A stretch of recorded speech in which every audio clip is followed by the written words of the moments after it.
tal? Buenos días. Muchas gracias, vicerrectores, a todo el equipo de Innovación por permitirme presentar a Alfons, que es un gran amigo. Yo quería hacer 3 notas hoy. Por un lado, bueno, como egresado de esta Santa Casa y haber estudiado también un posgrado en el extranjero, en Holanda, y luego haber tenido una responsabilidad global en el mundo de las multinacionales y haber vivido todos los problemas de Asia, India, Oriente Medio, Europa y las Américas. Anoche hablábamos con Alfons lo importante que son los problemas que la sociedad nos plantea y nosotros como investigadores y docentes la responsabilidad que tenemos de buscar soluciones a esos problemas, ¿no? Y hoy nos contará Alfons muchas cosas interesantes.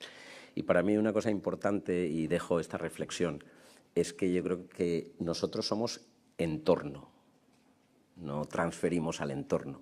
La sociedad es nuestro punto y referencia y nosotros somos el entorno. Pero es verdad que somos un grandísimo pozo de petróleo que está ahí para sacar todo su potencial, ¿no? Dejo esa reflexión. Me gustaría leer, si me permitís, el currículum de Alfons, así no me dejo nada. Alfons es fundador, como decía Charo, de Infonomía del Institute of Next, que es una empresa de servicios para repensar el futuro de las empresas y de las organizaciones, con un enfoque especial de siempre de innovación de modelos de negocio y que está en Barcelona como sede. Explora constantemente los ecosistemas de innovación internacionales, está muy inquieto con China. En la actualidad, además de trabajar en modelos y procesos de innovación, también se enfoca en la curiosidad como ventaja competitiva y en la formación de profesionales edgers que transforman las empresas. Hoy creo que esto va a ser un tema importante. Ha escrito más de 40 libros, así que he tenido la suerte de leer muchos de ellos. Así como cientos de artículos breves sobre innovación, negocios y tecnología desde la perspectiva de la transformación de las organizaciones. Sus últimos libros son Cómo innovar sin ser Google, Educar humanos en un mundo de máquinas inteligentes o Cómo comer cangrejo y no morir en el intento. Estoy con Mónica Alonso, su pareja, a quien conozco y le mando saludos. Y sobre la transformación de China en una potencia en innovación y curiosidad, felicidad y éxito, ¿no? Es consultor de grandes empresas del país y ha dirigido más de 120 proyectos de innovación en todo tipo de organizaciones, en especial en el sector privado. Alfons es licenciado en Física Teórica por la Universidad de Barcelona, es Master of Science en Information Resources Management por la Syracuse University en New York y tiene un posgrado en Alta Dirección en ESADE, donde además participa como profesor invitado. Bueno, Alfons y yo somos amigos desde hace casi 30 años, ¿no? Yo trabajaba de director general adjunto en Yadro y ya nos vino a motivar sobre los cambios que venían, hablamos de los años 90. Después ya en Infonomía consiguió motivar a todos los que él llamaba los inquietos del país. Nos escribí, en la fase primera escribía Extranet, que fue la primera post que hubo así en España, que casi consiguió 40.000 seguidores en los años 90, que era una barbaridad. En Infonomía, y luego yo viví con él la creación de Co-Society, donde estuvo trabajando un tiempo con las grandes compañías españolas en provocar que colaboraran entre ellas desarrollando productos y servicios colaborativos en esta economía de colaboración que se iniciaba. La última etapa, Institute of Next, hoy nos va a hablar. Alfons, muchas gracias por estar aquí, estás en tu casa. Creo que necesitamos tu energía, veréis que os vais a llevar bastantes cosas a casa hoy. Y nada, por mi parte, muchas gracias por este momento y Alfons.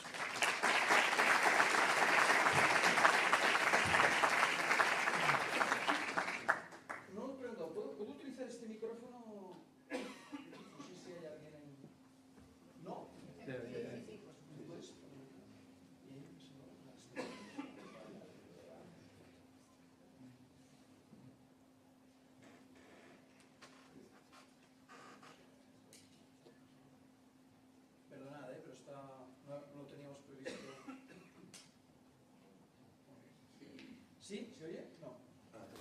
Ahora muy bien. Y el pasado. Muy bien, muchas gracias. Perdonad estos segundos. Bueno, muchas gracias por la invitación, Fernando, Salvador, Lucas. Y cuando haces estas presentaciones, lo único que derivo es que tengo muchos años, ¿no? Siempre, se hacen muchas cosas como consecuencia de muchos años. Pero justamente es lo que vengo a compartir, ¿no? Esta experiencia y más en un momento muy interesante de nuestra trayectoria en donde estamos viendo cosas que creo que van a pasar y que van a requerir una actitud distinta, ¿no? O sea, creo que ya aviso desde el principio que la ciencia y la tecnología van a ser fundamentales, ya lo son, pero no van a servir de mucho si no cambiamos una cierta actitud de la sociedad y en especial de las empresas, ¿no? Entonces, esa multiplicación de la capacidad de la ciencia, de la tecnología con la actitud de rebeldía es lo que creo que nos va a dar un gran resultado. Como os he dicho, yo trabajo en esto desde hace casi 30 años. Empecé mi actividad de innovación cuando no había salido Google, o sea que ya, de nuevo, o sea, hay unos ciertos años detrás.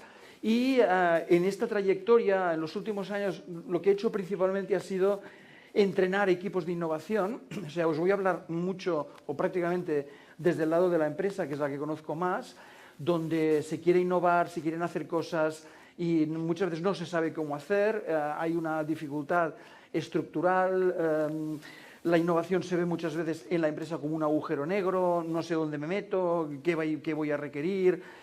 Esto está cambiando, es cierto, pero el entrenamiento en equipos de innovación se ha hecho durante mucho tiempo difícil, precisamente porque no teníamos mecanismos, metodología, o no teníamos una actitud de querer responder a un futuro muy exigente. Eso me llevó a escribir varios libros, entre ellos estos, que es Cómo innovar sin ser Google, que el título lo dice todo. Es decir, para innovar no tienes que ser Tesla, no tienes que ser Microsoft, puedes ser una empresa normal, y creo que de eso va el futuro, ¿va? De miles, millones de empresas que aplican la innovación para resolver cuestiones.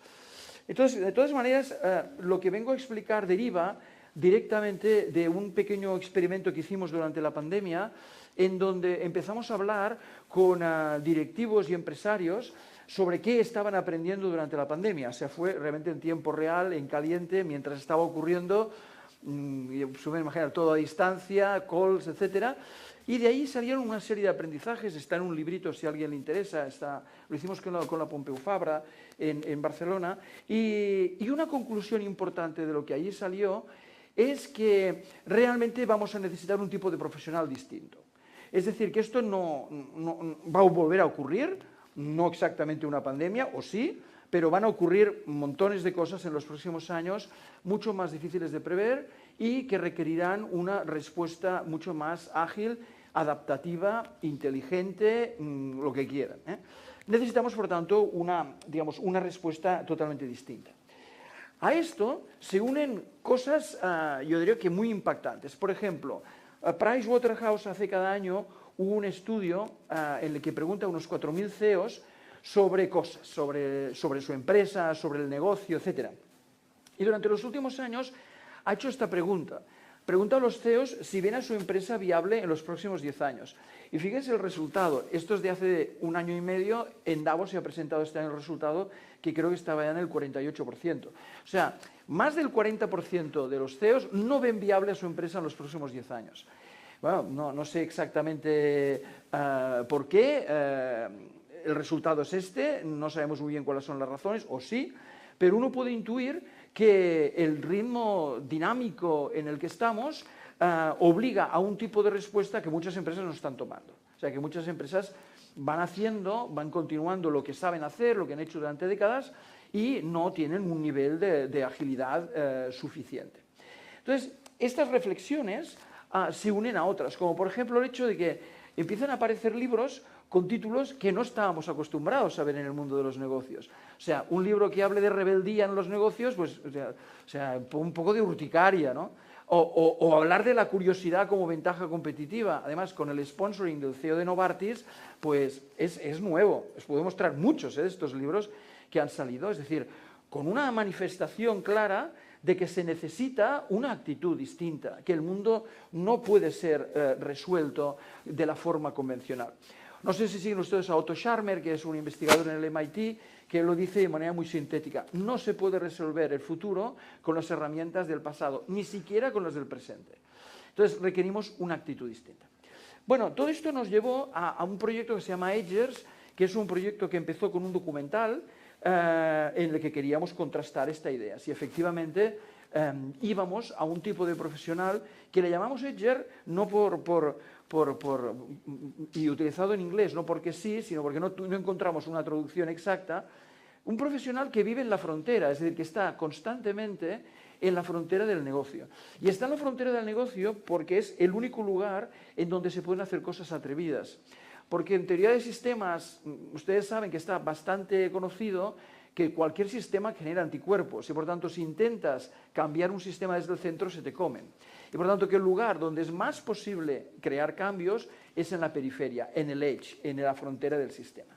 Bueno, ni cortos ni perezosos lanzamos este proyecto, que es un proyecto sobre ese profesional que realmente no se queda parado, que quiere estar en la frontera, que lleva a sus organizaciones al futuro, y trabajando sobre eso llegamos a unos 7 atributos, 7, podríamos decir, posiciones mentales, con nombres muy normales. Hablar de audacia, hablar de rebeldía, me parece como una tontería, y sin embargo hemos descubierto que algo me parece con cierta profundidad. Ya me han pedido una tesis doctoral al respecto de esto, alguien me ha pedido trabajar en esta dirección, y me parece que hay algo aquí muy interesante que voy a compartir con ustedes en los próximos minutos.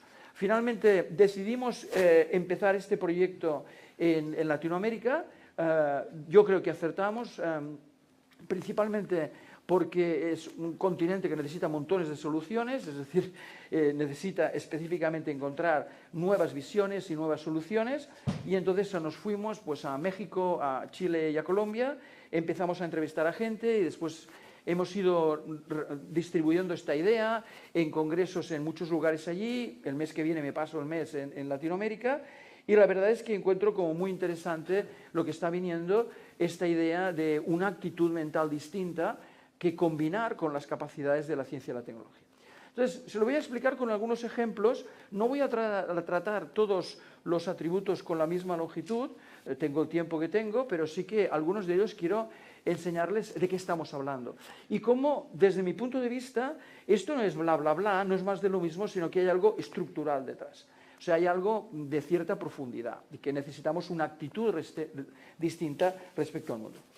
Fíjense, si yo les pongo hoy esto, o sea, les pongo cómo estamos reinventando la industria espacial en el mundo, el hecho de que la India ya haya llegado a la Luna, de que una empresa privada norteamericana ha llegado a la Luna, no es una anécdota. O sea, representa que realmente tenemos gente en el mundo que tiene una ambición, una capacidad de poner en cuestión el status quo, la manera convencional de hacer las cosas, nueva.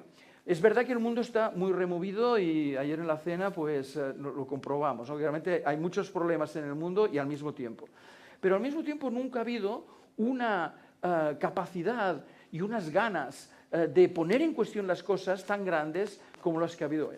No sé si han visto este vídeo, que es para mí también muy espectacular, ¿no? Como síntesis del mundo al que vamos. O sea, que haya un robot que de forma totalmente autónoma tome estas placas solares y las vaya construyendo. Fíjense cómo lo hace, como esos brazos van moviéndose y van construyendo esa torre. Me parece algo casi de ciencia ficción.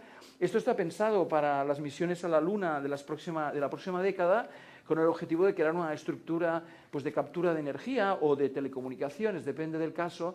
Pero este concepto, esto tan simple aparentemente que ven aquí, para mí es una muestra del tipo de rebeldía al que vamos. Es decir, de un tipo de pensamiento, de ejecución, digamos, de poner en cuestión las cosas y combinar la tecnología que tenemos de una forma exponencial.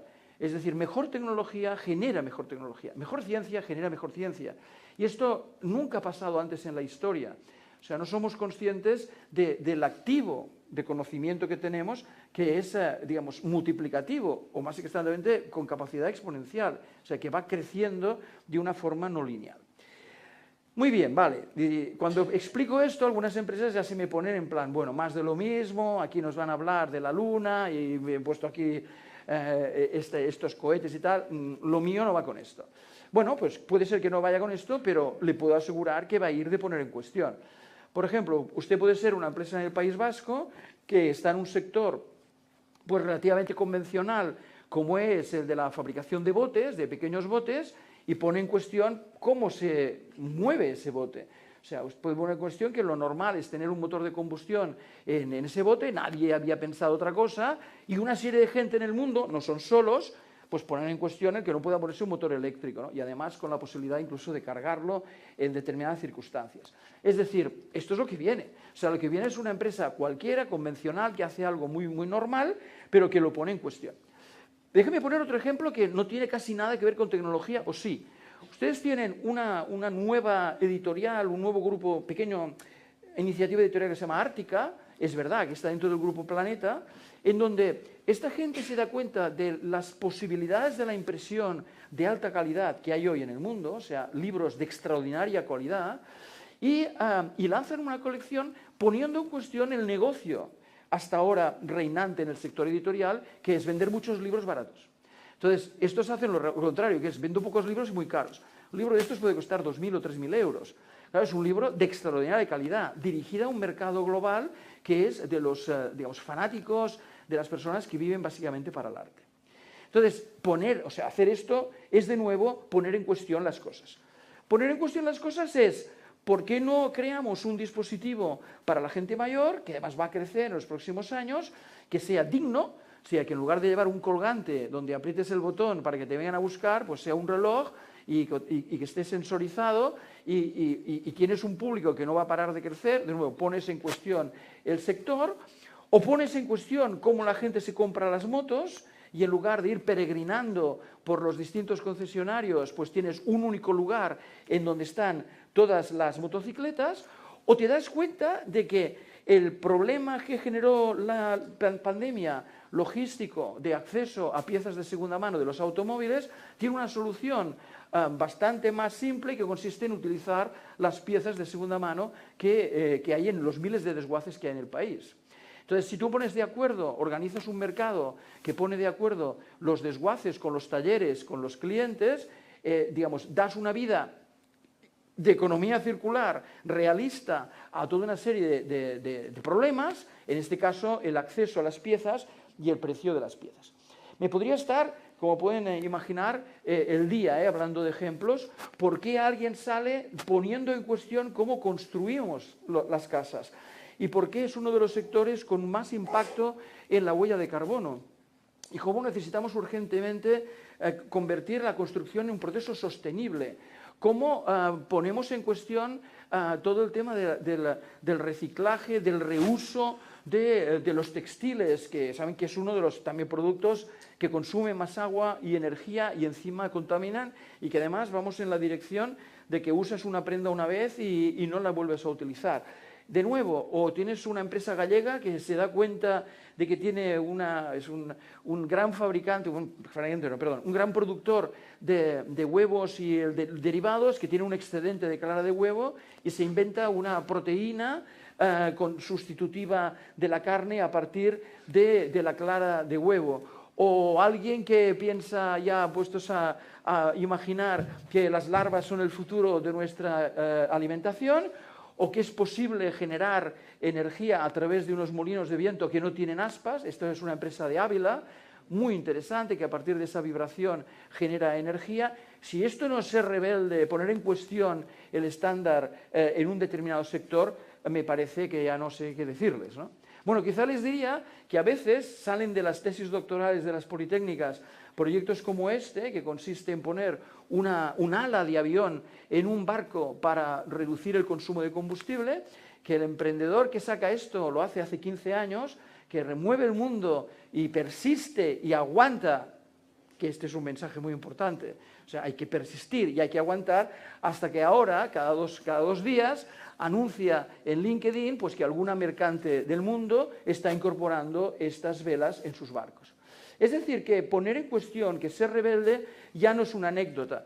Estar en Donosti, en el País Vasco, y lanzar una empresa de información cuántica que suena como una de las más interesantes de Europa, o estar en Valencia y haber lanzado una iniciativa biotecnológica que ya tiene el permiso de la FDA para resolver o intentar resolver un problema realmente complejo como el de la distrofia miotónica, pues quiere decir que hay gente en todas partes, en todos los lugares, que está poniendo en cuestión las cosas, que son rebeldes y que saben hacerlo. Yo creo que una de las cosas que va a ser más importante en estos próximos años es justamente cómo sabemos tratar a los rebeldes. Cuando hago estas presentaciones, a veces en grandes empresas, pero no necesariamente, pero sobre todo con gente que tiene que ver con el reclutamiento de personas, cuando acaban, no falla que me vienen y me dicen, oye, esto que estás diciendo no es lo normal, tal y cual. ¿Y qué tenemos que hacer? Les digo, cambiar la forma en que reclutáis a la gente. Es decir, porque si seguís reclutando a la gente desde la docilidad o desde solo en los conocimientos, no estáis resolviendo el problema. ¿Hay que tener conocimientos? Sí. ¿Hay que tener experiencia? También. Pero si no tienes audacia, si no tienes rebeldía, es muy difícil que podáis hacer lo que hay que hacer, que es generar nuevas respuestas, nuevas soluciones a partir de la rebeldía. Bueno, de la rebeldía y de la audacia, que es otra cosa distinta. Dices, parece lo mismo. La rebeldía es poner en cuestión, la audacia es saberlo convertir en algo. O sea, la audacia es cuando tú tomas una idea peregrina y pasan cosas, ¿no? Y creo que la mejor manera de ilustrarles el mundo en el que estamos, tan negativo por una parte, pero tan positivo por otro, es ver cómo hay gente que no sé qué se ha tomado como para imaginar cosas como las que les voy a enseñar, ¿no? Que cuando lo ves dices, pues tiene toda la lógica del mundo, pero alguien ha tenido que tomarse algo para dar esta idea. Son quizá un par de minutos, creo que vale la pena que lo veamos.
Bueno, como ven, yo creo que deben haberse tomado algo para imaginar lanzar un satélite con una onda, ¿no? Y cuando lo ves dices, ostras, pues tiene sentido, cada vez son satélites más pequeños. Muestro este ejemplo, no, digamos, primero porque, claro, es muy espectacular y uno también tiene que llamar la atención, que estamos todos muy cansados, ¿no? Pero al mismo tiempo por dos cosas. Una es porque yo estoy apasionado por China, como ha dicho Lucas, creo que de ahí vienen muchas cosas, pero también por el Estados Unidos, lo que va a ocurrir en los próximos 10 años, desde esa reindustrialización de alto valor añadido, que esta es una muestra, estas son las empresas americanas más destacadas por algunos expertos para el futuro, una.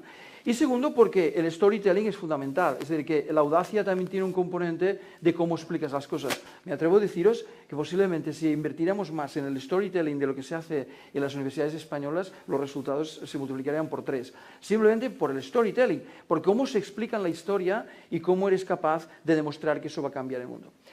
Cuando estoy hablando de audacia, estoy hablando de entender mirar desde otra perspectiva las cosas, lanzar satélites de otra forma. ¿Cómo conviertes los miles, millones de oficinas que hay en el mundo, que ya no van a ser utilizadas como oficinas, en vivienda? Tenemos un problema gravísimo de vivienda, por ejemplo, en España. ¿Cómo lo resolvemos con una visión audaz? ¿Cómo las universidades de distintos países europeos están aprovechando que las familias americanas no pueden enviar a sus hijos a las universidades a las que los enviaban porque era extraordinariamente caro, y se convierte en una oportunidad de negocio? ¿Cómo tomas todos los malls, los centros comerciales americanos abandonados y los conviertes en escuelas? Es decir, es impresionante, si estás un poco atento, darte cuenta de que es una cuestión, claro, de ciencia, tecnología, pero sobre todo de esa visión distinta y la conversión en algo, es decir, la conversión de la rebeldía en un determinado proyecto. Nosotros hemos también trabajado una herramienta que permite identificar las necesidades no satisfechas de la gente. Bueno, está construida a partir de otros elementos, pero también lo pongo como ejemplo de que esto no va simplemente de tener una idea, sino va de tener las herramientas para ayudar a la empresa a realmente desarrollar esa audacia a partir de la rebeldía. Hay una tercera cosa que también quiero comentar muy brevemente, que creo que va a ser muy importante, que es cómo tú conectas a las empresas entre sí. Has hablado del proyecto Ecosociety, cómo consigues que empresas que hacen cosas muy distintas se colaboren. Por ejemplo, ustedes toman un teléfono LG y le ponen Prada y tienen un teléfono de Prada. Este es muy fácil, ¿no? O sea, aquí no hay mucho cambio en el proceso de producción. Pero el proceso legal para llegar a esto no se lo pueden imaginar. O sea, el contrato debe ser así de gordo, ¿no? ¿Qué pasa si a alguien le explota un teléfono de estos en el bolsillo? ¿Es culpa de Prada o es culpa de LG?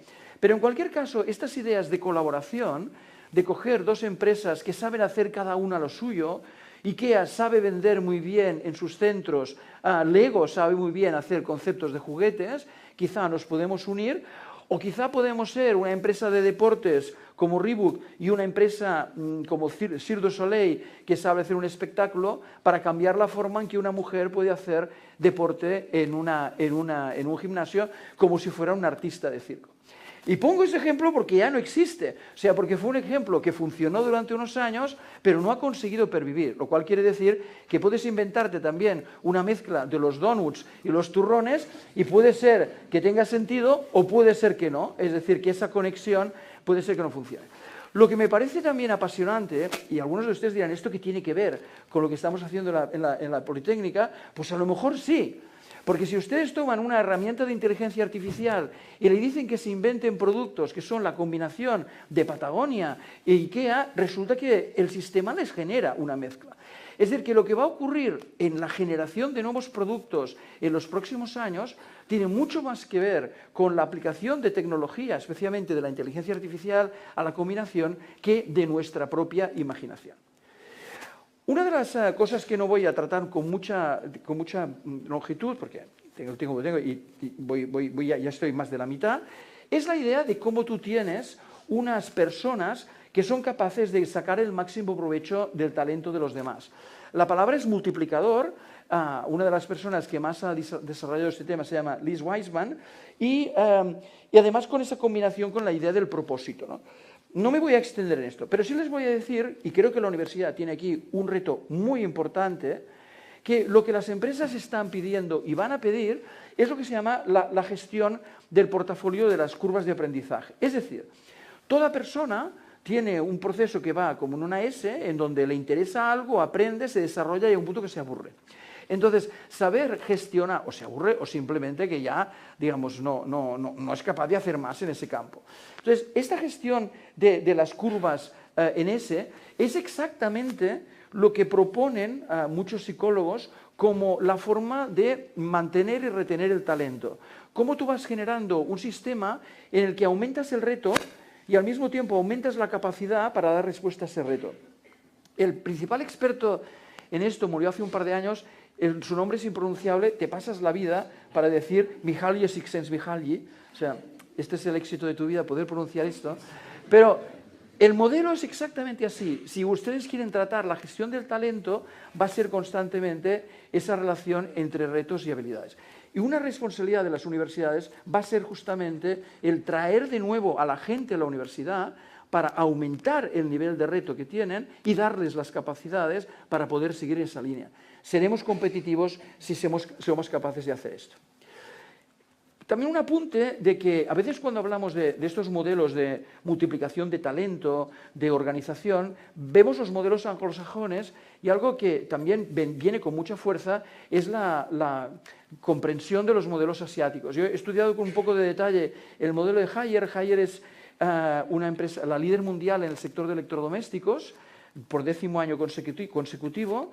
Son 100.000 personas, mucho más éxito que Electrolux, que Bosch. Compró la división de General Electric de electrodomésticos hace 5 años.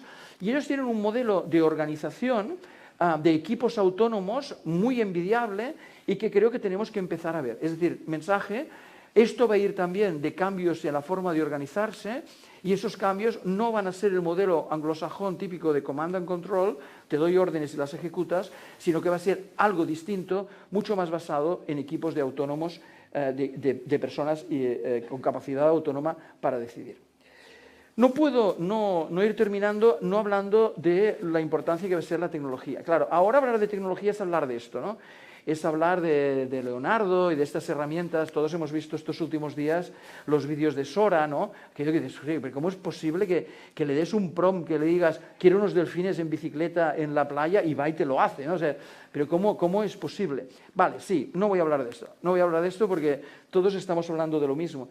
Sino que voy a hablar de cómo el tipo de cambio que la tecnología va a proponer cambia sectores enteros. Por ejemplo, si ustedes tienen una tecnología que a partir de una herramienta de determinación de patrones por inteligencia artificial, a partir de la fotografía de la cara de una persona, pueden detectar con un alto nivel de probabilidad que tiene una enfermedad genética, ustedes han hecho un salto adelante. O sea, no solamente una cuestión de diagnóstico y tratamiento, es mucho más importante. Es cambiar una forma de entender cómo puedes tratar a esas personas. Y estos proyectos son resultado de eso, de miles de fotografías, millones de fotografías, miles de médicos que contribuyen con las fotografías y con su diagnóstico, de tal manera que los sistemas pueden aprender y pueden dar, digamos, una respuesta a veces, o en estos momentos, mucho más fina que lo que puede dar un humano. Cuando hablamos de inteligencia artificial, no creo que vamos a hablar de las imágenes, sino que vamos a hablar de esto. Este libro es muy interesante, supongo que algunos de esta universidad han contribuido. De hecho, lo dirigió Andrés Pedreño, que fue el rector de la Universidad de Alicante. Me ha parecido muy interesante como, digamos, una reflexión, no de cómo utilizar la inteligencia artificial en la universidad, sino de cómo la universidad va a cambiar como consecuencia de la inteligencia artificial. Vale, bastante ya de la inteligencia artificial. Yo creo que otra de las cosas que nos tenemos que convencer es de que el tema digital está muy bien, pero que va a haber mucho más que el tema digital y que vamos a ir a un tipo de revolución tecnológica en donde cosas como el digital twin, que claro que es digital, pero en realidad estamos hablando de un montón de tecnologías que están relacionadas, va a ser muy relevante. Vamos a hablar de una robótica de precisión. Esto, por ejemplo, es una empresa holandesa en la que creo que es una foto perfecta del futuro, que es un humano con su mano y un humano con una máquina que aumenta sus capacidades de manera significativa. Entonces, esa aumentación de la capacidad de un profesional con un robot es algo que viene con mucha fuerza. Viene con mucha fuerza, pues, ¿qué haremos con las proteínas? No va a haber suficientes proteínas en el planeta produciéndolas como lo hacemos ahora. Tenemos que inventar otra forma de hacerlo. Tenemos que inventar otra forma de entrenar a los médicos. Saben, por ejemplo, que en España un gran problema en los próximos 10 años es la caída de los profesionales por las jubilaciones importantes que van a haber. Hay que repensar cómo formamos a los médicos y enfermeras. Por ejemplo, este sistema es un videojuego para entrenar a un cirujano cardíaco, o sea, que me parece como muy impresionante, ¿no? Justamente en Valencia, hace unos días se anunció, ¿no?, que en Quart de Poblet se ha inaugurado esta planta de Heineken, digamos, con tecnología Fresnel, ¿no?, para generar el vapor de agua que necesita la planta. Entonces, estamos hablando de esto, no de tecnología espacial o de inteligencia artificial. Estamos hablando de encontrar respuestas a los problemas que tenemos en muchos ámbitos. Y el más peregrino que les puedo presentar, pero para mí, el futuro, fíjense qué ejemplo más raro voy a encontrar, ¿no?, Ustedes tienen miles de mercantes moviéndose por el mundo que tienen la desgracia de que hay unos seres marinos que se enganchan en el buque, ¿no?, en la nave, generando un rozamiento y, por tanto, creando un problema. Pues aparecen unos noruegos que se inventan un robot que se engancha magnéticamente al buque y cuando el buque está parado en un puerto, pues lo limpia. Dices, bueno, poco glamuroso, o sea, es más glamuroso poner los desfines con bicicleta, pero es que el futuro va más de esto que de lo otro. O sea, el futuro para mí va mucho más de cantidad ingente de tecnología aplicada a la resolución de problemas de nuestro día a día. Sean las baterías y además con situaciones nuevas. ¿Por qué Microsoft se pone a desarrollar una batería? O sea, ¿cuál es la razón que puede llevar a Microsoft? Porque es que el negocio imaginable es inmenso y tienen la tecnología y tienen la capacidad organizativa. Y fíjense que aquí hablan de que lo han hecho con un centro de investigación público, además. Es decir, que el tipo de transformación tecnológica va a ser tremenda. Que alguien, por ejemplo, repiense de manera profunda cómo encontramos tierras raras, es decir, que repiense la investigación geológica a partir de la interpretación distinta de los datos, para mí es muy importante, empresa en la que invierte Bill Gates, por cierto. O que alguien encuentre una solución de verdad al tema del reciclaje, como esta empresa inglesa, ostras, pero de verdad, es decir, que dentro de 10 años digamos, pues efectivamente hemos resuelto el problema de los residuos, es el tipo de tecnología a la que creo que vamos. No voy a hablar de la más importante, que es ser resolutivo, porque cuando hablas sobre todo con inversores, te dicen, mira, está muy bien, las ideas, la rebeldía, todo esto que dices son tonterías, está muy bien, pero al final lo importante es la ejecución. Estoy tan seguro y tan de acuerdo que me habría comido la hora con eso y por tanto me lo he evitado, para acabar terminando del otro elemento fundamental, que es la curiosidad. Cuando me empecé a interesar por este tema de la curiosidad, fue también durante la pandemia, había que hacer algo, ¿no? Entonces volví a estudiar y me dediqué también a la curiosidad. Y entonces descubrí algo muy interesante, y es que la curiosidad se está poniendo de moda en el mundo de los negocios. Que la portada de la Harvard la dedique a la curiosidad, o que cuando visitas la biblioteca de Harvard uno de sus lemas sea este, "We champion curiosity for the betterment of the world", es decir, apalancamos la curiosidad para mejorar el mundo, no es una anécdota, quiere decir algo. Que además resulta que grandes multinacionales como Merck pongan la curiosidad como uno de sus pilares y que entrevistes, como hice a la presidenta de Merck, que es una española, Belén Garrijo, y me dio hora 2 meses después de pedírselo porque hablaba de curiosidad, es decir, absolutamente conectada con la idea, esto es muy importante para nuestra compañía, quiere decir algo. Y que además compañías como IDEO, que es el líder mundial en innovación, hayan determinado que este año justamente es el imperativo de la curiosidad. No estoy hablando de la curiosidad de TikTok, no estoy hablando de le voy dando allí una imagen tras otra, estoy hablando de algo muy distinto, y es cómo generas una actitud de búsqueda, de descubrimiento constante, sistemática, para descubrir allí donde vas a aplicar la rebeldía. Y además, esta mentalidad de curiosidad es una mentalidad muy positiva desde el punto de vista de salud. Los neurocientíficos que trabajan en esto tienen claro que hay una correlación, por ahora, no es una relación, es una correlación entre la curiosidad que tiene un humano y su estado de salud mental y también físico. Bueno, yo creo que este titular es un poco fuerte, pero yo me lo creo, de que en un entorno de máquinas crecientemente, entre comillas, inteligentes, la oportunidad de los humanos es ser humanos. Y el ser humano quiere decir aprovechar esas capacidades distintivas, que no son tan fácilmente codificables, como por ejemplo la curiosidad, la imaginación, la intuición. Aunque tengo el hijo de un amigo mío que está acabando el doctorado en el MIT y el tema es máquinas curiosas, o sea que pensé, uy, ya no sé si voy a poder decir esto en los próximos meses. Termino diciéndoles que la curiosidad es estructural, o sea, detrás de todo lo que ustedes están diciendo, de esta trayectoria, que además os felicito, de verdad, muy, muy humildemente por el trayecto realizado, no es posible sin la curiosidad. Y a veces ni siquiera lo nombramos, es como una cosa que se supone que está allí, es una palabra muy banal, es una palabra que pensamos muy poco significada, que tenemos que recuperar. Y que tenemos que recuperar porque en la curiosidad está lo que tiene nuestro cerebro humano como muy diferencial. La mejor definición de curiosidad, hay muchas, pero la mejor tiene 2000 años, es de Aristóteles. O sea, hemos tenido que ir a Aristóteles de nuevo para que nos diga que la curiosidad es el deseo de saber. Entonces, aquí hay una mezcla de dos cosas, ¿no? Del carácter emotivo del deseo y del carácter racional del saber o del conocer. O sea, semánticamente en inglés es difícil saber cuándo es saber o cuándo es conocimiento. En cualquier caso, crear una universidad o estimular una universidad desde la curiosidad, desde esa multidisciplinaridad que decíais, desde la combinación de capacidades, pero siempre desde el descubrimiento, siempre ha sido desde la curiosidad. Lo que ocurre es que, aunque lo decimos, muchas veces no lo cumplimos, sino que se lo expliquen a Kathleen Caricó, que la expulsaron de muchos sitios, especialmente de la Universidad de Pensilvania, cuando insistió en que el mRNA, justamente lo que he enseñado antes de esa empresa valenciana, desarrollo científico basado en el microMRNA, esta mujer durante 40 años dijo, no, esto del mRNA puede ser interesante, especialmente para el desarrollo de vacunas, y ahora le han dado el premio Nobel y todo el mundo pues está detrás, pero durante mucho tiempo las universidades en las que estuvo y algunas empresas no entendieron esa curiosidad. Aquí, por tanto, hay un cambio de mindset muy importante. Voy a decir una barbaridad, pero ya me anudo un rato, ya deben estar vacunados, ¿no? Y es que mucha gente dice que el gran reto de los próximos años es que el valor de las respuestas decrece y el valor de las preguntas aumenta. Claro, en un entorno tecnológico como esto es una barbaridad, porque ustedes dan respuestas, y dar respuestas no es fácil. Bueno, algo de formación tengo, o sea, sé que las cosas no pasan solas.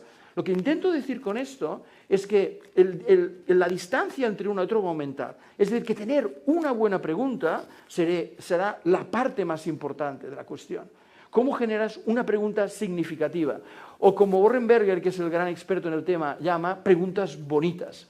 O sea, preguntas bonitas. Yo cuando estudiaba física recuerdo que hay momentos en los que dices, pero ¿cómo se le ha ocurrido a esta persona esto, ¿no? Y en muchas ocasiones es desde la pura estética. O sea, los que saben un poco del tema, la ecuación de Dirac sale de la estética. O sea, el hombre dijo, mira eso, es que esto debería ser así. Y resulta que era así, desde la pura estética. Es decir, que tenemos, por tanto, un futuro donde tenemos que alimentar la curiosidad, tenemos que generar ideas, conocimientos, combinarlos, etcétera, etcétera. No quiero terminar sin decir que se sabe mucho ya de la curiosidad. En los últimos 5 años se han publicado, como he dicho, muchos libros, pero hay una cosa especialmente significativa, que es el proyecto que llevó a cabo Google, que se llama Proyecto Aristóteles, en donde estudiaron la curiosidad en Google. Y llegaron a la conclusión que la curiosidad no es la suma de las curiosidades de los individuos, sino que te lo puedes cargar si no hay un contexto. Es decir, que si eso es cero, el resultado es cero. Es decir, si no creas un contexto que estimule la curiosidad, me ha parecido muy interesante lo que habéis dicho de unir todas las cosas que tienen que ver con la innovación, incluso los alumni, además, ¿te acuerdas que ayer hablábamos de esto? En un único contexto, porque la combinación de esas capacidades puede generar un entorno, digamos, que haga prosperar la curiosidad, como no podrías hacerlo de forma separada. Es decir, hay que unir a las personas curiosas y hay que darle las condiciones para que puedan realmente, desarrollar su curiosidad. O sea, sin contexto no hay organización curiosa. Bueno, si les interesa sobre este tema, he escrito un libro al respecto y hay un espacio en Internet donde explico qué es la curiosidad, que se llama Curiosité Télé. Pero termino diciendo, les he presentado 39 ejemplos en esta sesión, que además los ejemplos tienen que ser globales porque el mundo es global, 16 eran españoles y por tanto yo creo que podemos estar satisfechos, especialmente en esta universidad que es la mejor politécnica del país y por tanto felicidades y creo que está realmente muy bien, pero quiero terminar con una simple idea que es un poco como he empezado y es, yo estoy convencido que cualquier cosa que es un sistema, una universidad es un sistema, una empresa es un sistema, he puesto esta metáfora aquí de una cosa viva, ¿no?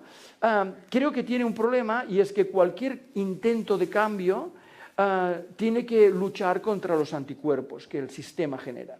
Somos muy buenos generando anticuerpos, se llaman burocracias, se llaman sistemas. Entonces, la alternativa a intentar luchar contra el sistema es realmente explorar la periferia. Y es que la investigación científica acostumbra a ser investigación en la periferia. Es decir, cuando a alguien se le ocurre algo nuevo, Tienes el know-how del centro, claro, pero la exploración está en las fronteras. Por lo tanto, vienen más fronteras, vienen más límites y viene más mentalidad de querer explorar las fronteras. El futuro no es un lujo. Decírselo a ustedes no tiene mucho sentido, pero mi trabajo es con empresas. O sea, esto, decirlo aquí, pues tiene un sentido. En una empresa es más difícil, ¿eh? O sea, se lo pueden imaginar. Pero mi misión en estos momentos, todos debemos tener una misión. Mi misión es intentar convencer a las empresas de que esto no va en broma, de que el futuro no es un lujo y de que no hay futuro sin ciencia. Y además lo digo, no lo digo aquí, o sea, lo digo siempre. No hay futuro sin ciencia y además toda esta cuestión es una cuestión de actitud. Necesitamos, por tanto, creer más en las posibilidades de la ciencia, atrevernos más en las fronteras para desarrollar miles de soluciones a problemas, de nuevas formas, organizándonos de otras maneras y, sobre todo, darles un futuro de esperanza y felicidad a los jóvenes que hay en esta sala. Muchas gracias.